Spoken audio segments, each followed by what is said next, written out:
Je salue la présence et la venue de Sophie Audugé. Merci d'être là et bonjour à vous. Bonjour à vous. Sophie, vous êtes directrice générale déléguée de SOS Éducation, c'est bien ça, oui. Entre les deux. Nous allons parler de différents sujets, vous allez évidemment réagir sur nos débats, mais tout à l'heure, je voudrais qu'on insiste, d'ailleurs c'était le cœur c'est toujours le cœur de votre ouvrage sur l'éducation sexuelle à l'école. L'éducation sexuelle, d'ailleurs, est-elle le rôle de l'école? Vous avez eu un débat extrêmement nourri, extrêmement intéressant d'ailleurs pour le Figaro TV. C'était sous la houlette d'Eugénie Bastier avec notamment Maurice Berger. Et là, vous allez réagir parce qu'il y a eu, je crois, une prise de parole de la ministre de l'Éducation nationale à ce sujet. C'est important. Vous vouliez tirer la sonnette d'alarme. En fait, vous l'avez déjà fait dans votre livre sur l'éducation sexuelle. Il est vrai que la ministre, récemment, Anne Genetet, a répondu à cette question, plus largement, sur la manière avec laquelle on protège les plus jeunes. Et vous m'avez, pour raconter tout à nos téléspectateurs, alerté sur ce sujet en me disant, voilà, c'est un scandale, il faut en parler. De quoi il s'agit ? Alors en fait, voilà, il y a quelque temps, on a été contacté, l'association a été contactée par une maman dont le fils est en seconde. C'est 1 semaine et demie après sa rentrée, donc il a 14 ans, et on lui a remis des livres à lire qui sont des livres du Goncourt lycéen. Et dans cette sélection, il y a un livre qui s'appelle « Le club des enfants perdus » de Rebecca Ligueri. Oui. Qui est un livre dont le jeune homme, à la page 52, s'est arrêté, est allé voir sa maman, elle lui dit « Écoute, là, je crois qu'il y a un problème avec le livre. » Bon. La maman découvre le livre et les propos sont pornographiques. Mais quand je dis pornographique, on est dans du pornographique vraiment très trash, très cru, à tel point, si vous voulez, que on va s'emparer du livre. Donc moi, évidemment, je l'ai lu, parce que je ne travaille pas sur des choses que je ne maîtrise pas. Je l'ai donné à lire à d'autres professionnels de la médecine, des cliniciens. Et donc, tout le monde s'accorde à dire qu'effectivement, on est dans un livre à caractère pornographique qui fait la promotion de l'inceste et du suicide. La semaine dernière, dans le cadre de la commission culture-éducation du Sénat, une sénatrice interroge Madame Genetet, donc la ministre soi-disant de l'Éducation nationale. Elle lui formule son interrogation. Il s'avère que cette sénatrice n'est pas n'importe qui. Elle est copilote, co-rapporteur du rapport porno. Le porno, je reprends, voilà, l'enfer du décor, qui a quand même été évidemment un rapport qui a fait date, le rapport du Sénat. Et là, il y a 15 jours, grâce à ces actions-là, des sites pornographiques ont été enfin rendus interdits à des mineurs. Face à l'expression de cette sénatrice, eh bien, Madame Genetet a su répondre qu'une chose, c'est que les enseignants pourraient toujours compter sur elle pour lutter contre les discriminations. C'est déjà ça. Contre... Mais c'est important. Non, mais bon, on part de loin. Voilà, non, mais oui, mais bon, oui. Les discriminations, c'est-à-dire qu'on est dans la caste de ce que moi j'appelle les woke aisés. Vous voyez, c'est-à-dire qu'on est dans une caste de dirigeants qui effectivement sont dans la doctrine woke. C'est des gens qui sont très fortunés, très privilégiés et qui se fichent bien pas mal des enfants des autres qui n'ont pas le privilège de pouvoir être dans des établissements extrêmement privés et protégés.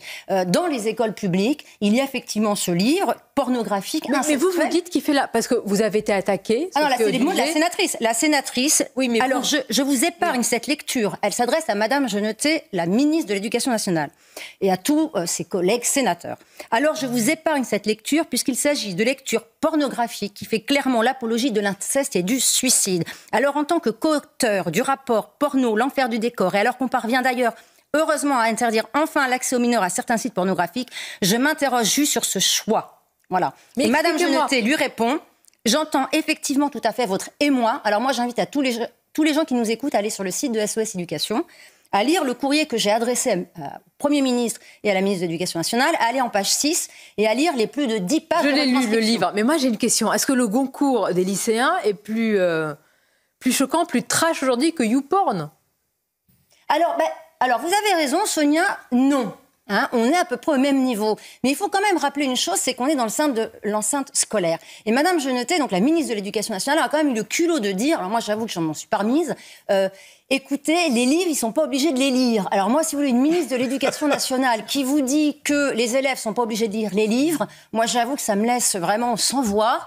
Et puis, elle nous dit, oui, mais c'est le Goncourt, etc. Alors moi, je pense qu'il faut expliquer à Madame Genetet qu'en fait, l'enseignement, vous voyez, c'est très simple. Ce qu'on appelle un enseignement, c'est un espace où un professeur va donner une instruction Hein, c'est un enseignement, c'est un statut d'enseignement, ça veut dire que c'est un statut d'obligation. Donc l'élève, il ne choisit pas les livres qu'il lit. Alors, et là, pour le coup, non mais j'insiste, parce que le fait de dire à des élèves... Oui, allez-y. Je vais vous dire, parce que moi, je trouve ça... Parce que dans ce livre, le merveilleux côtoie aussi le sordide. Il y a quand même des passages, parce que je reconnais... Oui, voilà, il y a vous l'avez lu aussi, etc. Oui. Donc c'est un véritable débat. Est-ce qu'il faut aujourd'hui presque censurer certains passages de livres? Alors, si vous voulez, la question, et si je peux me permettre, la question n'est pas là. La question est que chacun est libre de lire les livres qu'il lit. Moi, je ne juge pas du tout le travail de l'auteur, hein, parce que je respecte tout à fait, elle peut faire les livres qu'elle veut. La question qui se pose, c'est comment l'éducation nationale... Alors moi, je défie Madame Jeuneté de l'avoir lu. Ou sinon, moi, je veux bien le lire à un de ses enfants. Moi, je veux bien. Les passages que j'ai mis, je veux bien qu'elle les lise à voix haute à ses enfants jusqu'au bout. Moi, je veux vivre ça, parce que c'est quand même... Enfin, chapeau quand même. Hein. Donc, si vous voulez, la question n'est pas de savoir s'il faut interdire ce livre. Bien sûr que non. Évidemment que non. Vous expliquez qu'il était sélectionné par le Goncourt des lycéens? Il n'y a pas de sélection Goncourt des lycéens. C'est la sélection du Goncourt qui ensuite est mis dans les mains des lycéens auxquels on propose de voter. Mais il n'y a pas le Goncourt ne fait pas une sélection pour les lycéens. Donc, c'est à l'éducation nationale qui est garante et responsable, que d'ailleurs on va attaquer, puisque évidemment, a priori, il n'y a pas moyen de fonctionner en dialogue intelligent. Donc on va attaquer évidemment en justice, parce que quand même mettre dans les mains de mineurs un livre à caractère pornographique, en fait, c'est quand même un délit, si vous voulez. Et donc là, la question qui se pose, c'est comment Madame Jeuneté peut décemment répondre à côté de la question à une sénatrice qui, en plus, connaît très bien le sujet, puisqu'elle a travaillé pour œuvrer pour que le porno soit interdit à des mineurs, ce qui est la loi, je me rappelle quand même. Donc là, si vous voulez, il y a quand même un problème en France à l'éducation nationale, alors, si vous voulez, c'est qu'un enseignement, il faut dire à Madame Jeuneté, un cours, un enseignement, c'est des élèves qui sont obligés de recevoir un contenu, si vous voulez. Ils n'ont pas le droit de choisir... Si vous avez été attaqué pour cela, hein, votre association, alors, à partir du moment où vous dites que ce livre est pornographique, voilà, alors moi j'invite tout le monde vraiment à lire les passages, hein. On est d'extrême droite. Alors, moi, puisque je considère que c'est pornographique, je suis... Moi, je l'ai lu, mais j'ai une véritable question. C'est vrai que des passages sont choquants, on va dire. Pas choquants, c'est pas une question de morale, c'est le public. C'est-à-dire que vous avez... Soyons honnêtes, les lycéens ont accès. C'est pour ça que je vous ai dit YouPorn. C'est-à-dire, est-ce qu'il vaut mieux pas le mettre entre leurs mains? Et non, mais c'est une vraie question, quoi. Et c'est une liberté. Et expliquer, puisqu'ils ont accès. Ou alors, vous estimez qu'il ne faut pas... Je ne sais pas, ne soyez pas choqués par une question, chers amis. Non, mais moi, je trouve qu'elle est... je suis très... Je laisse le tour de table et puis je vous donnerai ma réponse après. Je suis très déstabilisée aussi, tout simplement parce qu'il se trouve que j'ai des enfants adolescents, plutôt garçons, et que la dernière fois, je parlais avec le papa d'un ami de mes enfants et qui me dit, mais tu sais, ton fils a déjà vu du porno et je pense que j'ai eu la tête d'une poule devant un couteau. Et je suis allée interroger mon fils qui m'a regardé. C'est un enfant d'une franchise absolue et qui m'a regardé, qui m'a dit, écoute maman, aujourd'hui on voit ce type d'image, voilà à partir de quel âge? Et qui me dit, mais tu sais, on en a beaucoup discuté avec toi, avec papa, vous avez beaucoup anticipé. Donc j'arrive à me positionner par rapport à ces images-là. Moi, j'étais outrée. Oui, c'est-à-dire que j'étais mal à l'aise en face de mon propre fils. Pour répondre à la question de Sonia, je ne crois pas que ça soit en montrant des rapports dégradants entre hommes et femmes qu'on apprend à des enfants ce que sont des rapports dégradants. Non, juste sur la fin, j'aimerais bien écouter la fin de l'anecdote. Ce que je voulais dire, c'est que je me suis trouvée face à une réalité que je ne voulais pas voir, que mon enfant, lui, avait vue. Et je me suis rendu compte que mon mari qui me disait... Tu dois en parler avant, tu dois expliquer de ce qu'on peut voir ou de ce qu'on peut lire dans certains endroits pour les aider à trouver la bonne distance. Il avait raison, que moi, je n'ai pas fait le travail, que c'est lui qui a dû le faire parce que ça me gênait trop et qu'en fait, je pense que c'était essentiel ce dialogue. Donc effectivement, il faut peut-être regarder en face ce qui est pour pouvoir en dialoguer. Mais après, regarder en face n'est pas montré, pardon. Vous savez ce qu'on va faire? On va marquer une courte pause. Je trouve que le sujet est passionnant. Je pense qu'il nous parle à tous, évidemment. Et vous nous direz ce que vous en pensez. En tous les cas, vous avez été l'une des seules ou la seule à tirer la sonnette d'alarme? Non, on a une autre association qui est également avec nous. Pas plusieurs. On n'est pas très nombreux, non. Bien. Bon, en tout cas, le sujet est passionnant, important, édifiant. À tout de suite pour en parler. Merci d'être avec nous dans quelques instants. On va continuer à évoquer ce sujet. Beaucoup de réactions sur alors, je ne sais pas s'il faut l'appeler l'éducation sexuelle à l'école, puisque là, on a passé à un autre stade. Nous parlons de ce roman. Alors, difficile de résumer un roman. Je ne vais pas lire ces extraits qui sont particulièrement, crus. Je ne vais pas les lire, mais ça interroge. Alors, liberté pédagogique ou pas, vous nous direz ce que vous en pensez après les titres de Somaya Labedi. Alors, nous parlons donc d'un ouvrage sélectionné ou en lice pour le concours des lycéens, avec des scènes extrêmement crues qui font référence très clairement, très ouvertement à la pornographie. Et à partir de là, vous avez deux possibilités. Et il y a certains professeurs qui vont parler d'une forme de liberté, de pouvoir pédagogique, et qui vont avoir peur de l'immixtion de parents, et on connaît le sujet, et d'autres, et à l'instar de votre association, Sophie Odier, qui dit non, c'est de la responsabilité du ministère, et c'est pas possible. Je vais vous donner la parole dans quelques instants. Judith Vintraud. Oui, juste pour dire que vous avez raison de parler de la revendication de liberté académique, parce que c'est souvent l'argument qui est opposé. À chaque fois que quelqu'un dit mais c'est tout à fait bizarre ou tout à fait malsain ce que vous enseignez aux élèves, que ce soit dans des livres comme ça ou même dans des livres scolaires. Et j'avais interrogé à ce sujet-là Souad Ayada, qui était la présidente du Conseil supérieur des programmes sous Jean-Michel Blanquer, ministre de l'Éducation.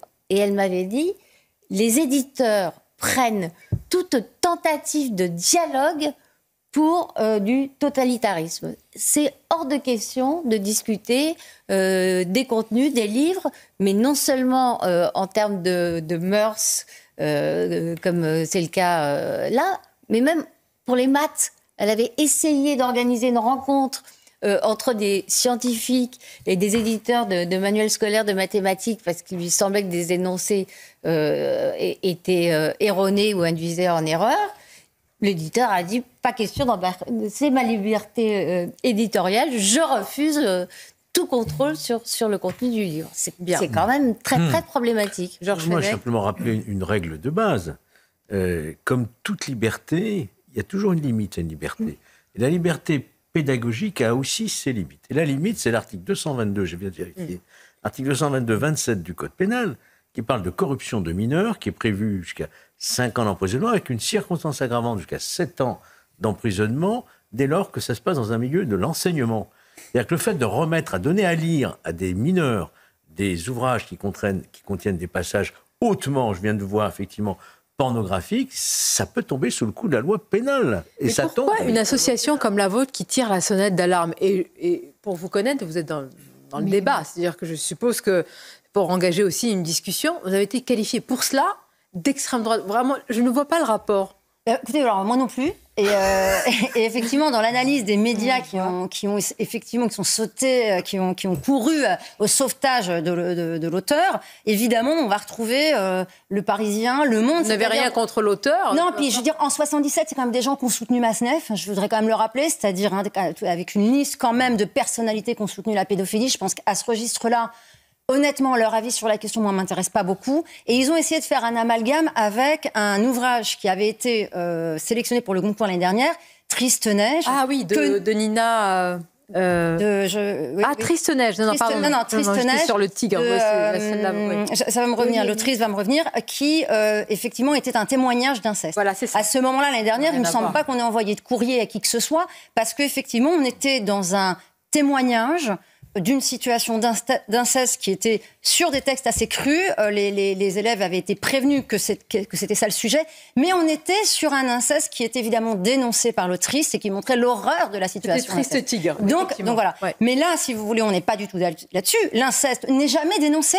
Pourquoi ? Parce que ce soit la pornographie, les pratiques dangereuses, scatologiques. Je veux dire, vous m'avez demandé de citer aucun extrait. Vraiment, j'insiste. Allez voir, parce qu'on est à un niveau qui est... Tout le monde en a regardé autour de la table, je pense qu'ils pourront juger. Et si vous voulez, là, ce qui est très important, c'est que même quand vous donnez la preuve qu'on est manifestement dans du porno, on est dans de l'inceste qui n'est jamais dénoncé, on est dans de la scatologie qui n'est jamais dénoncée. Il n'y a jamais de prévention. Il ne se protège jamais. Pourquoi ? Parce que dans la pornographie, on ne se protège pas, ça fait partie du mécanisme d'excitation. Donc on retrouve tous les éléments de la pornographie. Et bien, malgré que ce soit factuel, eh bien, au lieu de dire, effectivement, il y a peut-être une erreur, effectivement, il faudrait peut-être mettre du contrôle, effectivement, on est désolé, on va prendre en charge le sujet, c'est Non, t'es d'extrême droite si tu considères que c'est pornographique. Mais déjà, par exemple, dire que seule une femme peut enfanter, pour certains, c'est déjà être d'extrême droite. Alors, vous savez, le curseur de l'extrême droite, il est quand même... Oui, bon, oui, non, mais il est quand même placé très à gauche en France. Mais c'est pire que de la pornographie, parce qu'on parle de troisième sexe. Moi, je ne peux pas juger le livre. À la drogue. Ça me met mal à... Moi, je veux juger, est-ce que ce livre, quel public... Il y a quelque chose qui est historique. Il y a de l'incitation à la drogue, quand même. Il y a quelque chose qui est historique néanmoins, c'est, rappelez-vous, à une époque, comment est-ce qu'on montrait qu'au 19e siècle, parce qu'on a pu aussi avoir nos propres regards déformants, on disait, regardez, à quel point ces gens étaient puritains. Oui, vous n'allez pas interdire ça, hein. Et ils interdisaient les libertés. Et ils ont interdit quoi? Madame Bovary. Ouais. Pourquoi? Parce que Madame Bovary était vue comme étant pornographique. Donc c'est pour ça que j'introduisais cette... voilà. Et c'était vu comme étant la preuve de... On était réactionnaire quand on s'opposait à la sexualité, à une vision de la sexualité assez libertaire. Et bien en fait, on retombe dans ces questions-là. Bien. Et donc, c'est comme si vous vous proposiez de censurer Madame Bovary, alors qu'en fait, ces gens n'ont pas lu et qu'effectivement, moi, ce que j'ai lu est authentiquement pornographique et dérangeant. On invite, et c'est bien, c'est une publicité pour les livres et pour la littérature, à lire et se faire l'idée. En tout cas, c'était important d'en parler et de voir la réaction, on va dire, très mesurée de la ministre de l'Éducation nationale. Inadmissible.